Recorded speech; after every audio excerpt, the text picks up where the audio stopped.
My wife and I got married in the Church of the Hofskirkja in Iceland in 2015. We invited all of our close friends and family, including the family that neither of us really liked because that's just what you're supposed to do. My wife Mika has this estranged aunt, Lucy, that no one in her family is really close with. She used to have serious drug problems, which spiraled her down a path that led to a rift between her and the rest of the family. Well, Aunt Lucy was invited to the wedding, and when she showed up, she surprisingly came with a date. But unsurprisingly, he didn't look like the kind of guy you want to bring home to mom and dad. Right from the first time I laid eyes on him, I knew he was different, not in a pleasant, quirky way. After the wedding ceremony, of course, came picture time. The bridesmaids, groomsmen, and my wife and I all went to this nice backyard section of the church campus to have pictures taken by the hired photographer. Some close family from both sides came along as well to watch, while most others went to the party hall. Lucy and her boyfriend came to watch us take pictures as well. This was when I first got his name Tom. The two of them were making everyone uncomfortable. Like, everyone in the bridal party would joke around and we genuinely laughed, then either Lucy or Tom would yell out these weird, inappropriate things. They just kept doing it to the point where they created awkward silences, and all of us were just internally cringing, dreading what weird things they'd say next. It got very awkward very quickly, to the point I wanted them to leave altogether. Anyway, we eventually finished with pictures and migrated to the party hall connected to the church where food and drinks were being served. Being the groom, all the attention is on you at all times. You barely have a chance to sit down and gather your thoughts or even eat. Every second, I had someone else coming up to congratulate me, and eventually that person was Tom. He shook my hand again, his breath terrible and his arms scarred up. He wasn't wearing a long-sleeved shirt, rather a stained gray polo. He seemed like a filthy person all around. He started talking to me with this loud, almost demeaning tone. I did my best to just be polite, and eventually, he walked back to Lucy. This was the last time I saw him that day. Eventually, I saw Lucy sitting by herself at the table, so I asked Mika where that Tom guy went. She had no idea either. After a while of Lucy sitting by herself, Mika went up to her to ask her where her date was. Lucy didn't know she hadn't seen him in an hour. Lucy also explained that they met in rehab and that she had only gone out with him 2 times. Mika grew concerned with this man being here after hearing this. We asked our parents and some close family to look around for the man to confirm if he was still there or not. There was some concerning news when one of my relatives said that some of the gifts in the room where the gifts were being stored were missing. We immediately attributed this to Tom and had an employee ask over the microphone for everybody to keep an eye out for Tom. Lucy wanted to call his cell, but she couldn't find her phone. This put a slight damper on things, but we didn't let it ruin our wedding day. Our parents called the police and dealt with them on the side, with the help of Lucy giving information about Tom. After the wedding reception, a few close friends came back to our hotel room for a little after-party of sorts. Lucy texted Mika asking for our home address because she had to drop off her gift that she forgot to give. Mika responded, and then our good time was interrupted by a distressing phone call from Lucy's phone number. Mika turned off the music and put it on speakerphone. There was a male's breathing on the other end, horror movie-like, as if he was trying to creep us out. Mika kept asking where Lucy was, to no avail. Eventually, the person on the other end hung up. Mika called her grandma, who was the only one close enough with Lucy to know where she would be, and she confirmed that Lucy was staying with her for the night. Lucy got on the phone and said she lost her phone at the wedding and didn't know her Apple ID or password, so she couldn't even track it with Find My iPhone. Our best guess was that it was that Tom guy. We were now concerned that he knew our address and that we weren't home. We were too drunk to go home, so we asked my dad to stay there for the night and watch the house. He gladly did so, and the next morning, he woke up to texts and missed calls from my dad. He said someone kept tapping on different windows of the house as if to be messing with them. He called the police, but they didn't find anyone. That same day, we went to the police station to see what could be done about pursuing Tom, who we suspected was the one behind all of this. But without video cameras catching the thief in, and given that Lucy's phone had been turned off or destroyed, there was little to nothing the police could do. Lucy told us that she and Tom had gotten into a verbal argument, and that he blamed us for whatever she was saying. He thought we didn't like him and, in his words, we sabotaged him. This just further led us to believe he was responsible for that weird phone call and coming to our house in an attempt to scare or harass us. We never saw or heard from that Tom guy again, and we have only started to further distance ourselves from Lucy after that.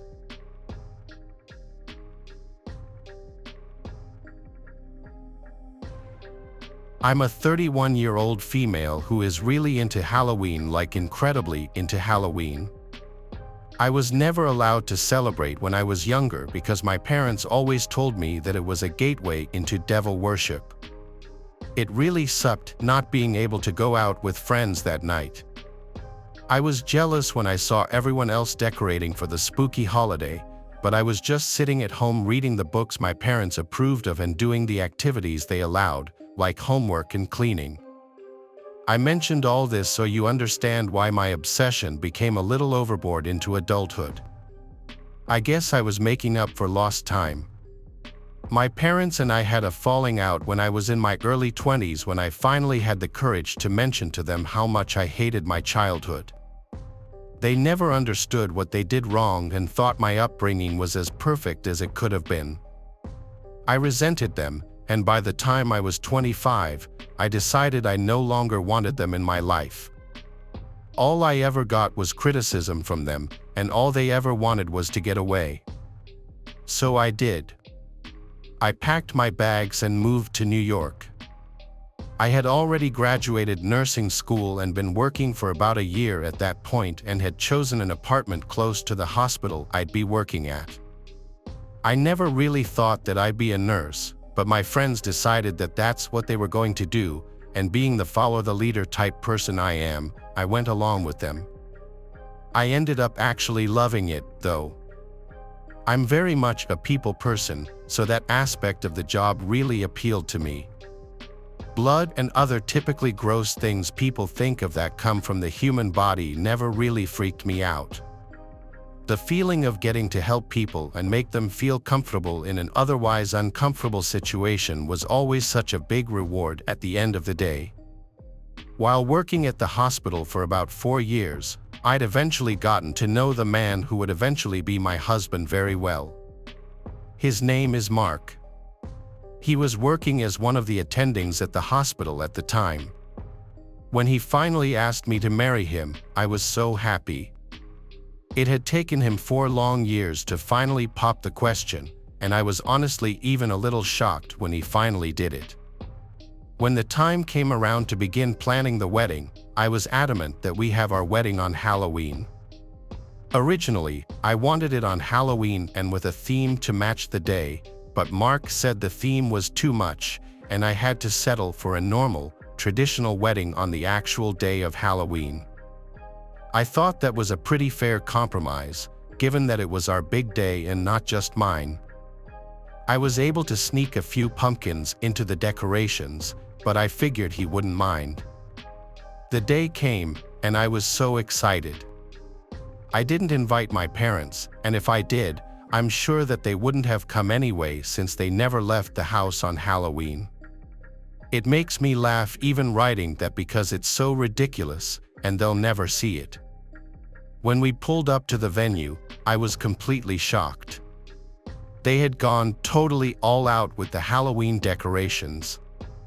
It looked incredible, like everything I had originally wanted. My first thought, though, was how scared I was that Mark would think that I had done it.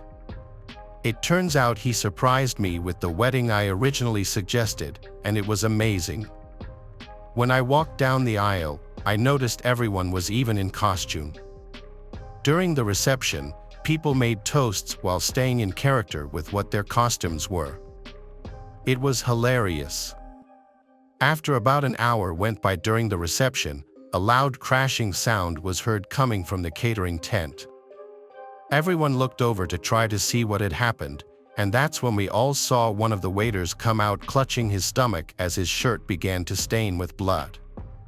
People began laughing and cheering. Even I did. We were at a Halloween-themed wedding. We figured it was part of the show.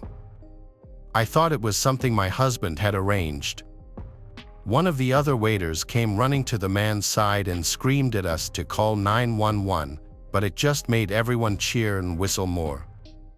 It became so loud that I couldn't even hear what the guy was saying. I got out of my seat and made my way closer to the crowd of people now surrounding the two very convincing actors. They had started throwing money on the two, and the poor guy taking care of his friend had begun to cry and just kept saying, "Please," as everyone applauded them for their dedication to their role. After around 5 minutes went by with no change in what was happening right in front of us and a large pool of blood now spreading around them, the wedding goers seemed to get bored, and I watched as they started to walk away. I made my way to the front of the crowd and knelt down to let them know that they could stop now. The guy holding on to his friend looked me in the eyes, his own wet with tears, and said, "You don't understand. I've been trying to tell everyone this whole time. This isn't a joke. We aren't acting. This is real, and my friend's bleeding out on the floor, and nobody does anything to help him." I was shocked. At first, I didn't believe him and started to crack a smile, but he insisted. He told me he would have called the police, but he had to stay with his friend. He didn't know what would happen to him if he left him with a bunch of people who thought he was faking it. It kind of seemed like he was just panicking, and that's why I screamed at the top of my lungs for everyone to be quiet and for the music to stop. I called my husband over and relayed the situation to him as he immediately went into doctor mode. He cut the man's shirt off, which exposed a very large and deep laceration in his abdomen. Thankfully, 911 was finally called. All we could do was put pressure on the wound and hope that our stupidity and lack of common sense wouldn't cost this poor man his life. My husband rode with him in the ambulance as police sectioned off the scene to try to figure out what exactly happened and how that guy had gotten so badly injured during the reception. As far as we could tell, it was an accident. No one else was in the catering tent with him. They were, however, very concerned with the fact that it took 8 whole minutes for the police to be called, 8 minutes while the man was bleeding out on the floor and everyone watched and even cheered. That night was spent waiting for news on the man's condition. He ended up needing surgery and spent multiple nights in the hospital. He was expected to make a full recovery, though, and was actually really understanding about what happened that night. It turns out he managed to cut himself on one of the knives in the catering tent. He wasn't sure exactly how, and said when it happened he was more just focused on getting help as fast as possible. He said it was really unfortunate timing on a really unlucky night, but he didn't blame any of us for thinking it was an act. He actually laughed about it, saying how of course that was his luck. We have stayed in touch with him, and after talking to him, he told me that he was okay with me telling the story as long as I didn't share his name or any way to identify him. He's doing a lot better now and even owns his own catering company, although now he does refuse to work on Halloween night.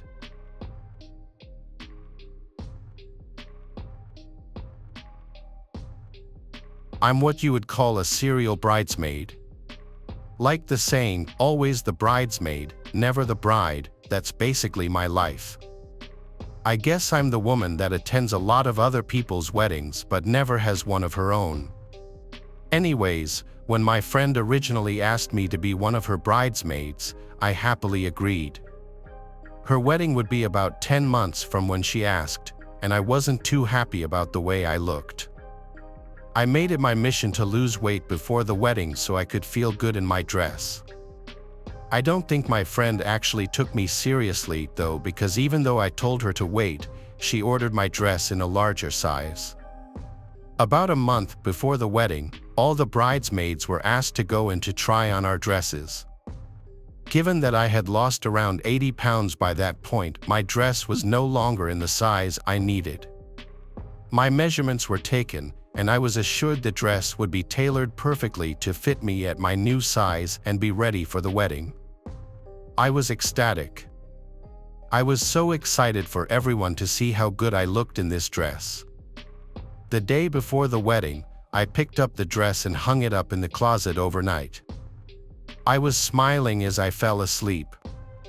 I was so happy for once in my life to be wearing a dress that I knew I looked good in, and I worked so hard to get there. The next morning, I grabbed my dress from the closet and made my way to the wedding venue. We had all made plans to get ready together at the venue. We all put on our dresses, and when I looked in the mirror, I was in awe of the person standing in front of me. I looked incredible. I finally felt confident in my own skin, and that was something I hadn't felt in years. The only problem was the dress was super tight, and the lace on the legs was actually really uncomfortable. It felt like I was being poked at my legs, but I was so happy for my friend and so happy with the way that I looked that I tried my absolute best to ignore it. Throughout the ceremony, the itching and even pain just kept getting worse. It was most annoying when I would walk, but even standing still or just sitting didn't give me relief. After the ceremony, one of my friends noticed little spots of blood seeping from the bottom of my dress. I was concerned and was done with the pain, so I decided to change clothes before the reception. When I slid the dress off over my legs, I noticed my calves were covered in small dots of blood, almost like little puncture wounds that hurt to touch. I just assumed that it was because they were fresh cuts that needed to heal. I searched the dress for any possible pins left behind but found none, so I just assumed that it really was the lace that had cut up my legs like I originally thought. I changed into some shorts and hoped that I wouldn't have any more problems for the rest of the night. That wasn't the case though. Every step was painful, and every small movement I made in my legs hurt. By the end of the night, I was on the verge of tears and could barely even walk. One of my close guy friends had to carry me to his car and drive me home. The next day, I made an appointment to see my doctor. Unfortunately, they had no available slots open until the next week, and it would be 5 days until they could get me in. This was a problem. By this point, I could no longer stand. I knew that I'd be bedridden or at best able to walk only 5 feet to the bathroom or 5 feet to the front door. I considered going to the hospital, but I figured that I'd suck it up and deal with the pain until I could see my family doctor. I lived in a studio apartment at the time, so everything was within about 15 feet. For the next 5 days, I limped around my apartment in severe pain. It was horrible. It felt like someone was shoving knives into my calves with each step that I took. Finally, when it was time to see my doctor, he didn't tell me to get X-rays like I was hoping. Instead, he told me that it was most likely arthritis and prescribed me multiple medications, one being for pain. The pain meds helped a little bit. I was able to walk 20 feet before feeling the pain and needing to rest, but to me, that was better than nothing. For the next year, I worked from home. I completely lost my social life, and my friends visited me less and less because all I did was complain about the pain I was in. No matter how many doctors I went to and told about the pain, none would schedule me for an X-ray. I became increasingly concerned about the arthritis medication I was taking when I realized nothing had actually been done to confirm that diagnosis. I continued the pain meds but stopped the others. I'd actually gotten to a point where I didn't even want to live anymore. I almost wished that they would just amputate my legs so I would never have to feel this way again. I missed the life I used to live and the friends I used to have. For a year, I hadn't felt like myself, and I was done letting doctors tell me what was happening to me wasn't serious. I made an appointment to see another doctor, probably the 20th that year, and I made a deal with myself that I would demand that he send me for some type of diagnostics or X-rays. I didn't really know, but he did just that. I was scheduled to get an X-ray of my legs the next day, and that was the first day I smiled in a very long time. The day of the X-rays, I made my way out of the house with my cane and took a cab to the office. I laid there as they took images of my legs. Of course, the technicians can tell you nothing, so I had to wait for the next day to find out what was actually wrong with me, if the X-ray even said anything at all. The look on my doctor's face when he pulled up those images was priceless. He was shocked and horrified all in one, and the look on my face probably matched his. I finally saw what was wrong with me. In my legs were multiple 2 to 3 inch sewing needles shoved into my calf muscle. I had 4 in my left calf and 7 in my right. It turns out the seamstress who worked on my bridesmaid's dress a year before had used sewing needles to keep the fabric together when sewing, instead of regular pins, and had subsequently forgotten to take them out. On the day of the wedding, I had walked, sat, and stood in the dress, and in doing so, the needles were pushed further and further into my legs until I could no longer see them once the dress was finally taken off. I had been walking around with needles in my legs, doing damage to the nerves and muscle, for a whole year, and nobody believed me. Finally, I was validated. Surgery was scheduled for a few days later, as they now considered it emergent. I stayed in the hospital for a couple of days after to make sure that I wouldn't get an infection, and now, 3 years later, I am almost completely recovered. I still get minimal nerve pain, but it's nowhere near as bad as the pain I felt that year.